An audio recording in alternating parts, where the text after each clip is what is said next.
जय हिंद दोस्तों, आज की क्लास में रेलवे प्रीवियस क्वेश्चन का सेट नंबर 2 को कंप्लीट करेंगे। क्वेश्चन नंबर 1, इनमें से कौन सा हड़प्पा स्थल गुजरात में पाया गया? तो इसका आंसर हो जाएगा ऑप्शन सी धौलावीरा। तो ऑप्शन सी बिल्कुल करेक्ट आंसर है।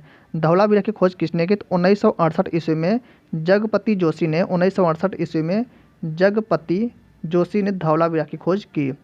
धौलावीरा यूनेस्को में शामिल होने वाला भारत का 40वां स्थल है। तो ऑप्शन सी बिल्कुल करेक्ट आंसर है। प्रसिद्ध सिंधु घाटी स्थल मोहनजोदड़ो की पहली बार खुदाई किस प्रख्यात भारतीय पुरातात्विक द्वारा की गई? इसका आंसर हो जाएगा ऑप्शन सी आर.डी. बनर्जी, राखल दास बनर्जी के द्वारा 1922 ईस्वी में मोहनजोदड़ो की खोज की गई। तो ऑप्शन सी बिल्कुल करेक्ट आंसर है। निम्नलिखित में से कौन सा ग्रंथ वैदिक साहित्य का हिस्सा नहीं? तो इसका आंसर हो जाएगा ऑप्शन बी, इसे बी करिए से। तो ऑप्शन बी राइट हो जाएगा। पिटकिया वैदिक साहित्य का हिस्सा नहीं, तो ऑप्शन बी राइट आंसर है। यजुर्वेद में यजुर का अर्थ क्या है? तो इसका आंसर हो जाएगा ऑप्शन सी बलिदान है। तो ऑप्शन सी बिल्कुल करेक्ट आंसर। प्राचीन काल में अवध को किस नाम से जाना जाता था? तो इसका आंसर हो जाएगा कौशल। कौशल के नाम से जाना जाता था। तो इसका आंसर ऑप्शन ए राइट हो जाएगा, कौशल।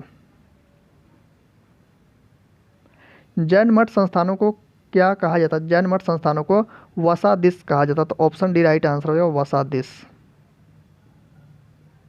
कालिदास द्वारा लिखे गए अभिज्ञान शकुंतला में शकुंतला का पुत्र कौन था? राइट आंसर हो जाएगा ऑप्शन ए भरत था। तो ऑप्शन ए बिल्कुल करेक्ट आंसर। आर्यभट्टियम नामक पुस्तक आर्यभट्ट ने किस भाषा में लिखी गई? इसका आंसर है संस्कृत भाषा। संस्कृत भाषा में लिखी गई। तो ऑप्शन डी बिल्कुल राइट आंसर होगा, संस्कृत। निम्नलिखित में से कौन सा सही? तो ऑप्शन ए दिया है खरीफ की फसलें सर्दियों की फसलें हैं। तो ये बिल्कुल गलत है। रबी की फसलें मानसून की फसलें, ये भी गलत हो जाएगा। गेहूं रबी की फसल है। तो ऑप्शन से बिल्कुल करेक्ट आंसर हो जाएगा, गेहूं रबी की फसल है। झांसी की रानी लक्ष्मीबाई किस वर्ष युद्ध में शहीद हुई थी? तो राइट आंसर ऑप्शन बी होगा 1858 ईस्वी में ग्वालियर मध्य प्रदेश में। तो ऑप्शन बी बिल्कुल करेक्ट आंसर। रानी लक्ष्मीबाई का जन्म वाराणसी में हुआ था। वाराणसी में रानी लक्ष्मीबाई का जन्म हुआ था। तो ऑप्शन बी बिल्कुल राइट आंसर है। अखिल भारतीय किसान सभा के पहले अध्यक्ष कौन थे? इसका आंसर ऑप्शन डी होगा, स्वामी सहजानंद सरस्वती थे। तो option D correct answer. Akhil Bharatiya किसान सभा की स्थापना 1936 ईस्वी में 1936 ईस्वी में लखनऊ में 1936 ईस्वी में लखनऊ में स्वामी सहजानंद के द्वारा की गई थी। तो ऑप्शन डी बिल्कुल राइट आंसर है। रामकृष्ण मिशन की स्थापना डैश द्वारा की गई? रामकृष्ण मिशन की स्थापना किसके द्वारा की गई? तो 1897 ईस्वी में 1897 ईस्वी में स्वामी विवेकानंद के द्वारा रामकृष्ण मिशन की स्थापना की गई। तो ऑप्शन बी बिल्कुल राइट आंसर हो जाएगा। 1939 में इंडियन नेशनल कांग्रेस छोड़ने के बाद सुभाष चंद्र बोस ने किसका गठन किया? Most important question. तो इसका आंसर हो जाएगा ऑप्शन ए फॉरवर्ड ब्लॉक की स्थापना की। फॉरवर्ड ब्लॉक की स्थापना सुभाष चंद्र बोस ने 1939 में की। तो ऑप्शन ए बिल्कुल राइट आंसर है। भारतीय कृषि अनुसंधान परिषद का मुख्यालय कहाँ स्थित है? तो इसका आंसर हो जाएगा ऑप्शन ए नई दिल्ली में स्थित। Option A right answer. Volleyball में स्पाइक को किस अन्य के नाम से भी जाना जाता है? तो इसका आंसर हो जाएगा ऑप्शन डी स्मैश। स्मैश के नाम से जाना जाता है। तो ऑप्शन डी करेक्ट आंसर है। निम्नलिखित में से कौन सी प्रतिस्पर्धा फुटबॉल से संबंधित है? राइट आंसर हो जाएगा ऑप्शन बी संतोष ट्रॉफी। संतोष ट्रॉफी का संबंध फुटबॉल से। तो ऑप्शन बी राइट आंसर हो जाएगा। दिलीप ट्रॉफी, ईरानी ट्रॉफी और देवधर ट्रॉफी, इन तीनों का संबंध क्रिकेट से है। इनका संबंध किससे है? तो क्रिकेट से। तो ऑप्शन बी करेक्ट आंसर है। भारत में प्रथम परमाणु बम परीक्षण किस वर्ष किया गया? तो इसका आंसर होगा 18 मई 1974 को किया गया। 18 मई 1974 को पोखरण राजस्थान में किया गया। कहाँ पर परीक्षण किया गया? पोखरण राजस्थान में इसका परीक्षण किया गया परमाणु बम का। और उसमें पीएम प्रधानमंत्री कौन थे? तो इंदिरा गांधी। इंदिरा गांधी उस समय प्रधानमंत्री थी। और कोड का क्या नाम था? प्रथम परमाणु बम परीक्षण के कोड का नाम स्माइलिंग बुद्धा था। स्माइलिंग बुद्धा। तो सभी फैक्ट इंपॉर्टेंट है, सभी को याद रख लिया। ऑप्शन ए करेक्ट आंसर हो जाएगा 1974।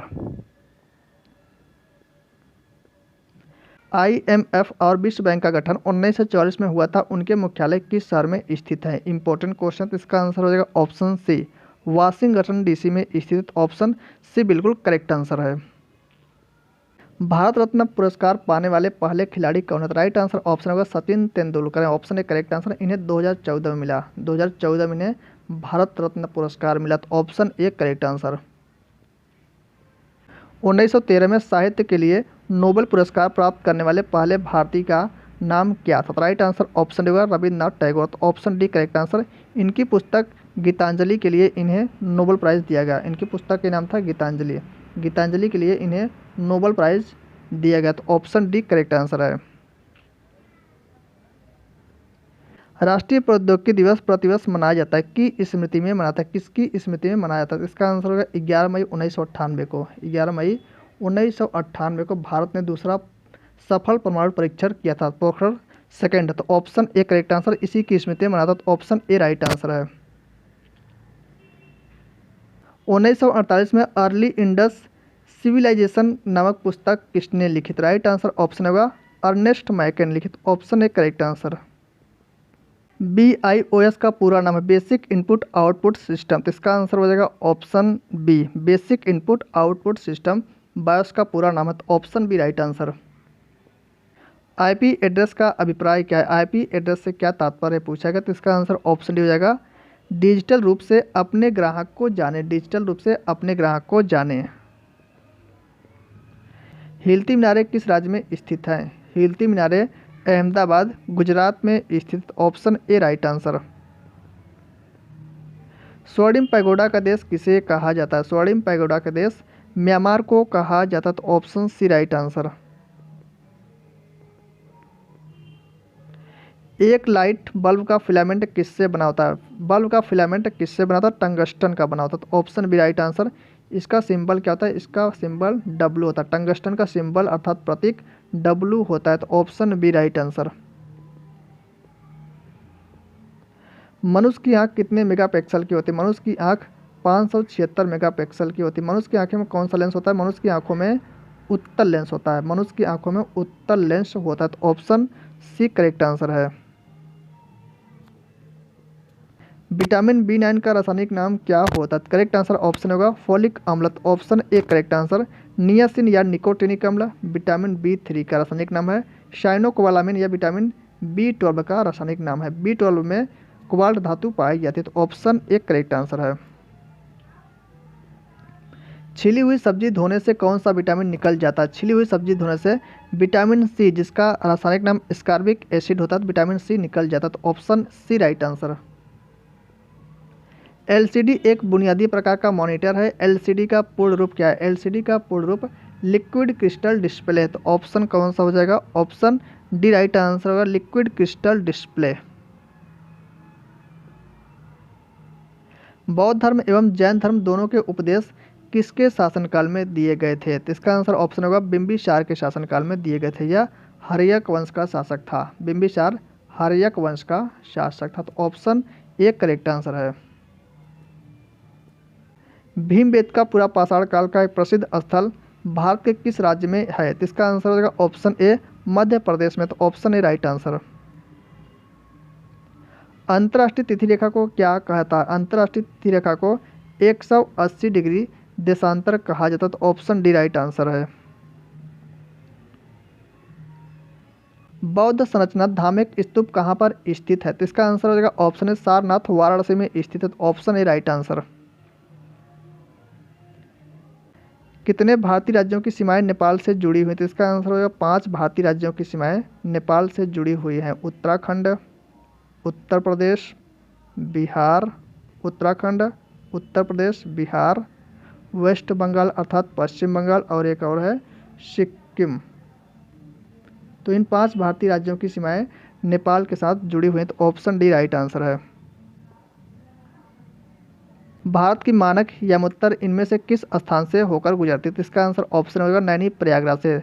भारत की मानक यमुत्तर रेखा 82.5 डिग्री पूर्वी देशांतर है। 82.5 डिग्री पूर्वी देशांतर है। यह भारत के कुल 5 राज्यों से होकर जाती है। यूपी, एमपी, छत्तीसगढ़, उड़ीसा और आंध्र प्रदेश। यूपी, एमपी, छत्तीसगढ़, उड़ीसा और आंध्र प्रदेश। तो इन 5 राज्यों से होकर जाती है, तो ऑप्शन ए राइट आंसर है। प्याज किसका परिवर्तित रूप है? प्याज तने का परिवर्तित रूप है, तो ऑप्शन ए राइट आंसर। आलू और अदरक भी तने के परिवर्तित रूप होते हैं। आलू और अदरक भी तने के परिवर्तित रूप हैं, तो इन्हें भी याद रखेंगे, तो ऑप्शन ए राइट आंसर है। कोबोल भाषा किसके लिए उपयुक्त है? कोबोल भाषा किसके लिए उपयुक्त है? कॉमन बिजनेस ओरिएंटेड लैंग्वेज, तो यह व्यावसायिक कार्यों के लिए उपयुक्त है, तो ऑप्शन ए करेक्ट आंसर है। विडाल टेस्ट का उपयोग किसकी संभावना की जांच के लिए किया जाता है? तो इसका आंसर हो जाएगा ऑप्शन बी, टाइफाइड जांच के लिए विडाल टेस्ट किया जाता है, तो option B right answer. Vitamin B3 का रासायनिक नाम क्या होता है? तो इसका आंसर हो जाएगा ऑप्शन सी, उपयुक्त दोनों। नियासिन और निकोटिनिक अम्ल दोनों विटामिन B3 के रासायनिक नाम है, तो ऑप्शन सी करेक्ट आंसर है। पौधे द्वारा नाइट्रोजन किस रूप में प्रयोग किया था? पौधे द्वारा नाइट्रोजन नाइट्रेट के रूप में प्रयोग किया था, तो option A right answer, nitrate के रूप में प्रयोग किया जाता है। पृथ्वी के सबसे नजदीक कौन सा ग्रह? पृथ्वी के सबसे नजदीक बुध ग्रह, तो ऑप्शन ए राइट आंसर है। खाने के सोडे का रासायनिक नाम क्या है? तो इसका रासायनिक सूत्र क्या था? Sodium bicarbonate, NaHCO3। Option A बिल्कुल करेक्ट आंसर हो जाएगा, सोडियम बाइकार्बोनेट।